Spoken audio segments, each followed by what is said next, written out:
আসসালামু আলাইকুম। দেশ থেকে তো পালিয়ে গেল কন্যা, এবার আমাদের বেগুন ছাড়া বেগুনি বানানোর রেসিপিটা কে দিবে? এই চিন্তায় আজ আমি তৈরি করে ফেললাম মুরগির পা দিয়ে বেগুনি।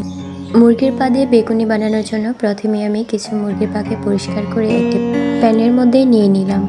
তারপর এর সাথে এক এক করে অ্যাড করে দেব পরিমাণ মতো হলুদ গুঁড়ো, স্বাদ মতো মরিচের গুঁড়ো, পরিমাণ মতো আদা রসুন বাটা, দুটো লং, দুটো এলাচ, দুটো দারচিনি ও দুটো তেজপাতা, স্বাদ মতো লবণ, সাথে দিয়ে দিচ্ছি পরিমাণ মতো গরম মশলা।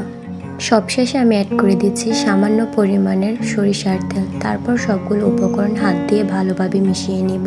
সবগুলো উপকরণ একসাথে ভালোভাবে মিশানো হয়ে গেলে সামান্য পরিমাণের পানি অ্যাড করে দিয়ে ঢাকনা দিয়ে ঢেকে দেব এবং 10 মিনিট রান্না করে নিব। 10 মিনিট রান্না করা হয়ে গেলে আমি মুরগির পাগুলো নেড়ে আবার 10 মিনিটের জন্য রান্না করে নিব। 10 মিনিট পর ঠিক এরকম হবে মুরগির পাগুলো।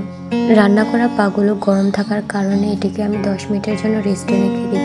আর এই 10 মিনিটের মধ্যে আমি তৈরি করে নিচ্ছি বেসনের ব্যাটার। ব্যাটারটি তৈরি করার জন্য পরিমাণ মতো বেসন নিয়ে নিলাম, সাথে পরিমাণ মতো মরিচের গুঁড়ো, হলুদের গুঁড়ো এবং পরিমাণ মতো আদা রসুন বাটা, পরিমাণ মতো গরম মশলা, স্বাদ মতো লবণ এবং খাবার সোডা। তারপর অল্প অল্প পানি দিয়ে বেসনের একটি ব্যাটার তৈরি করে নেব। বেসনের ব্যাটারটি তৈরি করার জন্য বেসনের মধ্যে অল্প অল্প পানি দিয়ে ভালোভাবে মিশিয়ে নেব, তা না হলে বেসনটি দলা পাকিয়ে যাবে। বেসনের ঘনত্বটি ঠিক এরকম হতে হবে। এ পর্যায়ে চুলায় একটি প্যানে সাদা তেল গরম হতে দিয়ে দিব। তেল গরম হয়ে যাবার পর বেসনের মধ্যে আমি মুরগির পাগুলো ঠিক এভাবে মিশিয়ে নেব। তারপর এক এক করে তেলের মধ্যে দিয়ে দিব। 5 মিনিট ভাজার পর যখন এক পাশ হয়ে যাবে তখন আমি উল্টিয়ে দিব আরেক পাশ ভাজার জন্য। তারপর 5 মিনিট ভেজে নেব।